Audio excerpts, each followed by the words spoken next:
우리 주제표와 우리 복음 캠페인 같이 하겠습니다. 복음으로 교회를 새롭게, 세상을 이롭게, 복음으로 가정을 세우겠습니다. 복음으로 전도하고 선교하겠습니다. 복음으로 세상을 섬기겠습니다. 아멘. 우리 다니엘서 6장 10절 세 번 같이 읽겠습니다. 다니엘이 이 조서에 왕의 도장이 찍힌 것을 알고도 자기 집에 돌아가서는 윗방에 올라가 예루살렘으로 향한 창문을 열고 전에 하던 대로 하루 3번씩 무릎을 꿇고 기도하며 그의 하나님께 감사하였더라. 다니엘이 이 조서에 왕의 도장이 찍힌 것을 알고도 자기 집에 돌아가서는 윗방에 올라가 예루살렘으로 향한 창문을 열고 전에 하던 대로 하루 3번씩 무릎을 꿇고 기도하며 그의 하나님께 감사하였더라.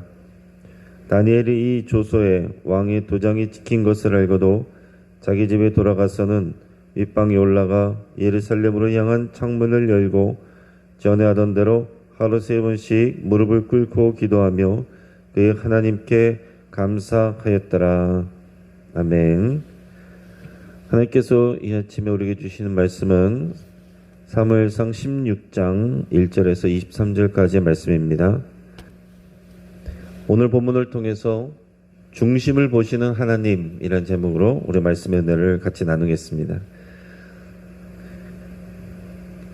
벌써 20년이 넘었는데요. 2001년에 개봉한 애니메이션 슈렉이라는 작품이 있었는데 이 내용은 주로 이제 외모 지상주의를 비판하는 그런 내용이었습니다.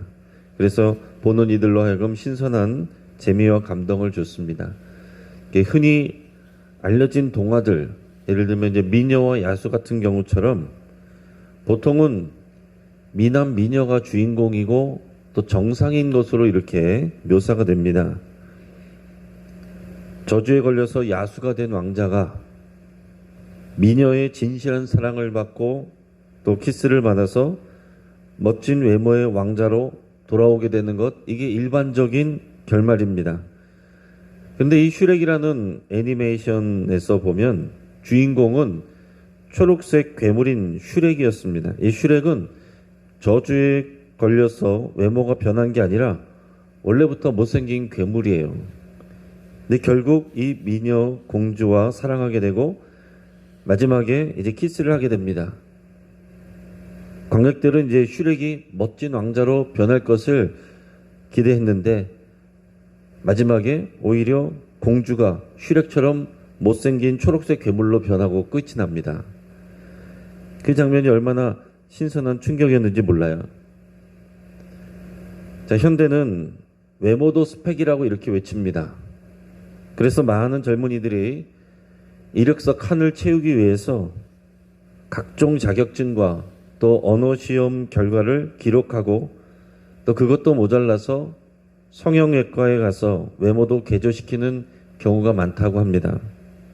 우리 한동안 코로나로 인해서 사람들이 마스크를 끼고 다녔고 그로 인해서 화장품 업계가 울상이 되었다라는 얘기를 우리가 들었습니다. 마스크를 쓰고 다니는 여성들은 화장을 안 하고 다녀서 자유함을 누렸는데 이제 마스크를 벗는 시기가 다가오니까 급하게 성형외과를 찾는 사람들이 많아졌다라는 그런 뉴스도 있었습니다. 그렇지 아니하면 이제 마기꾼 소리를 들을 수가 있기 때문에 그래요. 이제 마스크를 벗으면 이제 사기꾼 같이 마스크를 썼을 때는 예쁜 줄 알았는데 마스크를 벗으면 그렇지 않다라는 뜻으로 사기꾼이라는 소리로 이제 마기꾼이라는 그런 말도 신조어도 생겼습니다. 사람의 외모뿐만이 아니라 그 사람의 능력, 또 경제력 이런 것들도 큰 의미에서 보면 겉으로 보여지는 외모라고 할 수가 있습니다. 사울왕이 그런 사람이었어요. 겉으로 볼 때에 전쟁을 그 수행 능력이 좋아 보이는 전쟁에 능한 그런 왕이 될 상으로 딱 보였습니다. 그러나 사울왕의 거듭된 실수, 하나님 앞에 불순종함으로 말미암아서 하나님은 그를 버리셨고 동시에 외모를 보는 것도 버리셨습니다. 하나님은 외모가 아니라 중심을 보시는 하나님이십니다. 자, 하나님께서 사무엘에게 더 이상 슬퍼하지 말라고 말씀하십니다. 자, 하나님이 사울 왕을 버리셨다는 메시지를 사울 왕에게 전했던 사무엘이지만 그게 마음이 편했을 리는 없겠죠. 사무엘이 직접 기름을 부어서 세운 초대 왕이고 또 이 나라 이 민족을 지켜가야 된 그런 지도자인데 하나님께서 버리셨다는 이를 말씀을 전하고 그런 상황 가운데 있는 상황에서 이 사무엘 선지자는 그 마음이 아프고 슬플 수밖에 없었을 겁니다. 오늘 본문의 1절 말씀을 우리 같이 읽겠습니다. 여호와께서 사무엘에게 이르시되 내가 이미 사울을 버려 이스라엘 왕이 되지 못하게 하였거늘 내가 그를 위하여 언제까지 슬퍼하겠느냐. 너는 불에 기름을 채워 가지고 가라. 내가 너를 베들레헴 사람 이새에게로 보내리니 이는 내가 그의 아들 중에서 한 왕을 보았느니라 하시는지라. 아멘. 자, 하나님은 사무엘에게 더 이상 슬퍼하고 있지 말고 일어나서 내가 너에게 지시하는 일을 하라. 하나님은 이미 새로운 왕을 준비하고 계셨기 때문에 그 일을 하라고 하십니다. 그래서 뿔에다가 기름을 채우고 가서 베들레헴으로 가서 거기에 있는 이새를 찾아가라고 하십니다. 그리고 하나님은 이새의 아들 중에서 한 왕을 보았느니라 이렇게 말씀하셨어요. 여러분, 하나님은 현실에 보여지는 열매만을 보시는 것이 아니라 그 이전에 씨를 보십니다. 사람들의 눈에는 보이지 않지만 하나님은 작은 씨 안에 있는 크고 많은 열매를 이미 보시는 거예요. 하나님이 말씀하신 사람은 다윗이죠. 그는 이새의 막내 아들입니다. 그 집에서조차 대접을 받지 못하는 그런 신세입니다. 그러나 하나님은 들에서 양들을 치고 있는 이 다윗을 보고 계셨고 그에게서 이스라엘의 한 왕, 그 왕의 모습을 다윗에게서 보셨다라는 겁니다. 여러분, 이 장면을 생각해 보시길 바라요. 다윗이 그때까지 특별한 일을 한 게 없습니다. 그 가정 안에서도 눈에 띄지 않는 그런 존재였어요. 그렇지만은 평상시에 하나님을 사랑하고 하나님을 찬양하고 그리고 자신에게 맡겨진 이 양들을 최선을 다해서 사랑하여 돌보는 그 일들, 아무도 보는 이가 없는 그곳에서 하나님이 보시고 계셨다라는 얘기입니다. 하나님이 다윗만 보셨겠습니까? 이스라엘의 모든 사람들을 다 보셨겠죠. 그러나 그 중에서 다윗이 왕이 될 사람이라는 것을 하나님이 보시는 겁니다. 오늘 우리가 이것을 기억할 수 있길 바랍니다. 세상의 사람들은요, 눈에 보여지는 특별한 이벤트나 결과물이 있어야 주목을 합니다. 그래서 어떻게든지 주목을 끌기 위해서, 사람들의 이목을 끌기 위해서 상식에서 벗어난 일들까지도 서슴없이 하는 그런 모습들이 있어요. 하지만 하나님은 우리들의 일상생활을 보십니다. 사람들이 보지 못하는, 보지 않는 곳에, 나 혼자 있는 곳에서도 내가 하는 말과 내가 하는 행동과 내가 어떤 생각으로 하는 것까지도 하나님께서 보고 계신다는 거예요. 내가 어디에서나 말하는 그 말을 사람들은 못 들어도 하나님은 듣고 계신다는 사실입니다. 지금 우리가 하나님의 말씀을 경청하는 모습, 하나님을 찬양하는 모습, 하나님께 올리는 기도, 또 맡겨진 사명을 감당하는 모습, 또 다른 성도들과 이웃을 대하는 태도, 이것을 하나님께서 다 보고 계신다는 거죠. 그 믿음을 가지면 우리의 모습이 어떻게 될까요? 하나님이 정말로 우리 일상생활의 말과 행동과 태도와 우리의 생각까지도 정말로 다 보고 계시고 듣고 계신다는 것을 우리가 정말로 믿을 때 우리 삶이 어떻게 달라질까요? 아니면 그저 하던 대로 하면 될까요? 여러분, 그저 하던 대로 할 수 있는 우리의 삶이 될 수 있기를 축복합니다. 하나님이 정말로 우리를 보신다면, 내 말과 행동이 변한다고 한다면 우리가 하나님의 보시기에 우리 적합하지 않은 모습이 있는 것이겠죠. 그러나 하나님이 보신다고 할지라도 오히려 그것이 우리에게 위로가 되고 격려가 된다면 우리는 주 안에서 말씀대로 믿음대로 잘하고 있는 것입니다.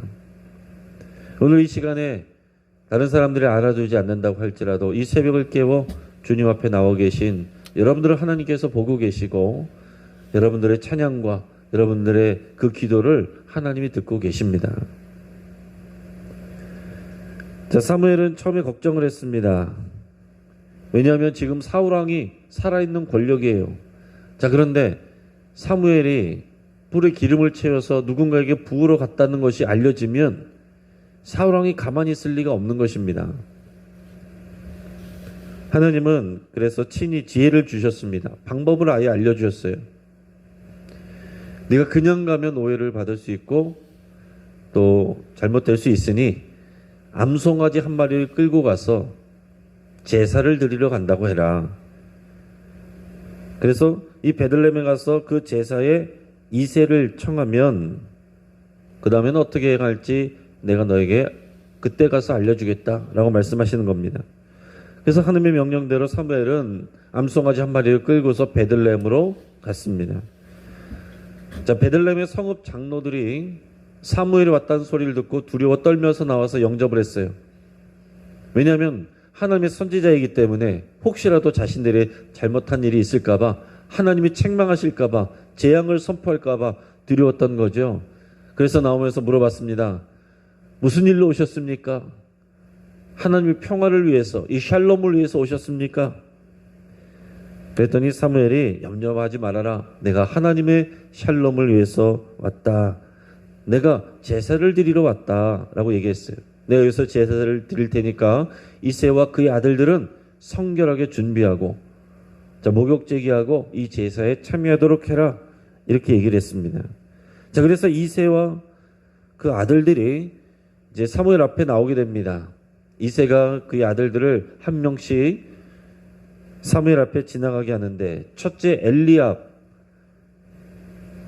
그가 이 앞에 오게 될 때 사무엘을 그를 보면서 여호와의 기름 부으실 자가 과연 주님 앞에 있도다. 이렇게 감탄하면서 얘기를 했어요. 그런데 하나님께서 사무엘에게 말씀하셨습니다. 아니다. 아니라는 거예요. 오늘 6절 7절 말씀을 우리 같이 읽겠습니다. 그들이 오매 사무엘이 엘리압을 보고 마음에 이르기를 여호와의 기름 부으실 자가 과연 주님 앞에 있도다 하였더니 여호와께서 사무엘에게 이르시되 그의 용모와 키를 보지 말라. 내가 이미 그를 버렸노라. 내가 보는 것은 사람과 같지 아니하니 사람은 외모를 보거니와 나 여호와는 중심을 보느니라 하시더라. 아멘. 하나님께서 사무엘에게 그의 용모와 키를 보지 말라 그랬습니다. 하나님은 이미 그를 버렸다라고 하셨어요. 그를 왕으로 삼지 않으시겠다고 결정을 하셨다는 거죠. 아마도 엘리압은 사울 왕과 그 용모와 수준이 비슷했던 것 같습니다. 그래서 인간적으로 보면 왕의 모습인데 하나님은 외모를 보시지 않고 중심을 보신다 이렇게 말씀을 하셨습니다. 다른 아들들이 다 지나가도록 하셨는데도 불구하고 하나님은 아니라고 하셨어요. 사무엘은 이새에게 아들이 또 있냐 물었고 이새는 막내가 밖에서 양을 치고 있는데 별로 볼 것 없다고 이렇게 얘기를 합니다. 이제 사무엘은 그를 반드시 데려오라. 그러지 아니하면 내가 식사하지 않겠다. 이렇게 버텼습니다. 11절에서 13절까지 말씀을 읽겠습니다. 또 사무엘이 이새에게 이르되 네 아들들이 다 여기 있느냐? 이새가 이르되 아직 막내가 남았는데 그는 양을 지키나이다. 사무엘이 이새에게 이르되 사람을 보내어 그를 데려오라. 그가 여기 오기까지는 우리가 식사 자리에 앉지 아니하겠노라. 이에 사람을 보내어 그를 데려오매 그의 빛이 붉고 눈이 빼어나고 얼굴이 아름답더라. 여호와께서 이르시되 이는 그니 일어나 기름을 부으라 하시는지라.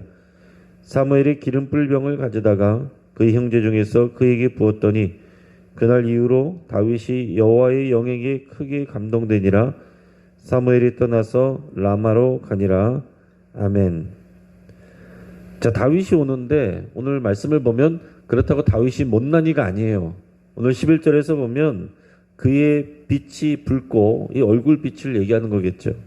눈이 빼어나고 얼굴이 아름답다라고 그랬습니다. 눈이 초롱초롱 빛나고 얼굴이 아름답다, 예쁘장하게 생겼던 것 같아요.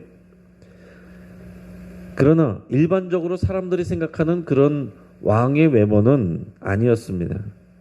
자, 하나님은 다윗이 오자 사무엘에게 이는 그니 일어나 기름을 부으라 이렇게 말씀하셨습니다. 그래서 사무엘은 다윗에게 기름을 부었습니다. 그리고 그날 이후로 여호와의 영이 다윗에게 임하여 크게 감동시켰다라고 했습니다. 다윗은 지금 왕으로서 준비가 되어 있는 것은 아닙니다. 하지만 하나님은 미리 기름을 부으셨고 하나님의 영으로 감동케 하셨어요. 왕으로서 준비되게 하시고 그 과정들을 이제 거쳐가게 하실 텐데 그 감당해야 될 그 일에 대해서 그런 능력과 지혜는 하나님의 영을 통해서 하나님이 주시는 것입니다. 여러분, 우리가 가지고 있는 외적인 능력, 우리의 외모, 우리의 재산보다 더 중요한 것은 뭐겠습니까? 하나님의 영으로 충만하고 하나님의 영으로 감동되는 거예요. 필요한 능력과 지혜는 하나님이 주십니다. 그러니까 여러분, 내가 가지고 있는 것을 가지고 내가 다 할 수 있다, 이것도 문제가 될 수 있고, 나는 못해요 끝까지 이렇게 가도 문제가 될 수 있어요. 나는 부족하지만 그러나 하나님이 함께 하시고 하나님의 능력 주시고 지혜 주실 줄 믿고 내가 감당하겠습니다. 이게 우리에게 필요한 그런 자세입니다. 정말로 하면서도 내가 했다가 아니고 우리 하나님께서 하셨습니다. 성령이 나에게 감동 주시고 능력 주셨습니다. 우리가 날마다 이렇게 고백을 해야 되는 것입니다. 우리가 하나님의 영으로 감동이 되면 우리 각 사람이 다 우리 각 살아가는 삶의 자리에서 우리가 하나님의 리더로 살아갈 수 있고 왕 같은 제사장으로 쓰임 받을 수 있는 것입니다. 사무엘도 이새도 다윗의 가능성을 보지 못했습니다. 하지만 하나님은 다윗에게서 한 왕을 보셨다라고 하셨어요. 여러분, 사람들이 나를 어떻게 보느냐보다 하나님이 나를 어떻게 보시느냐, 이게 정말로 더 중요한 것입니다. 뒤집어서 얘기하면 사람들이 나를 뭐라고 하든지 내가 하나님 앞에서 바로 서 있으면 되는 거다라는 거죠. 하나님이 나를 괜찮다라고 말씀하시고 나를 주님의 일꾼으로 세우셨으면 사람들이 실망하든지 나를 오해하든지 흔들릴 필요가 없다라는 얘기입니다. 또 우리가 다른 사람을 볼 때도 우리 눈과 우리의 판단의 기준으로 이러쿵저러쿵 할 필요가 없는 거예요. 아무리 못나 보여도 부족해 보여도 하나님께서 사용하시고자 그를 붙들어 주시면 다 감당할 수가 있는 것입니다. 우리는 겉으로 보여지는 외모와 결과물이 아니라 그 속에 있는 것을 보시고 필요한 것들을 제공하시는 우리 하나님을 통해서 다른 사람들을 보고 내 자신을 봐야 될 줄로 믿습니다. 자, 이후에 장면이 바뀌면서 이제 사울왕 이야기로 전환이 됩니다.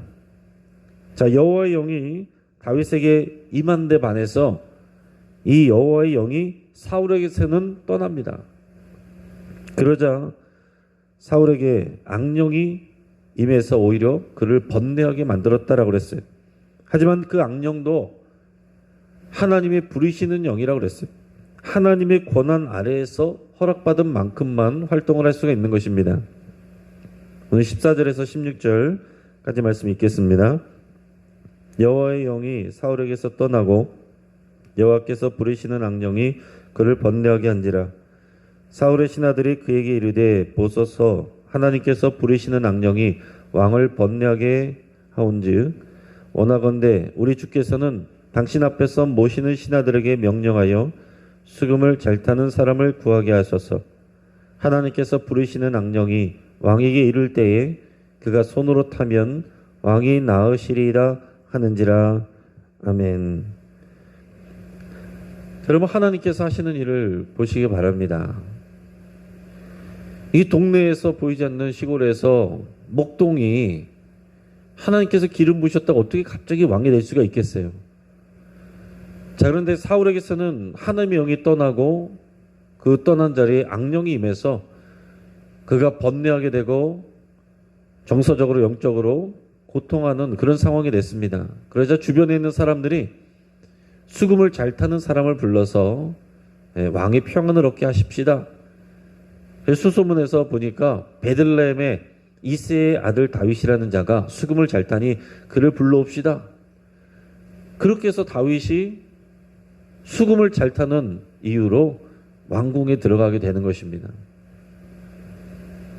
그래서 왕궁 생활을 시작하게 되는 것이고 그가 왕으로서의 준비를 해나가는 그런 단계로 나가게 됐다라는 사실입니다.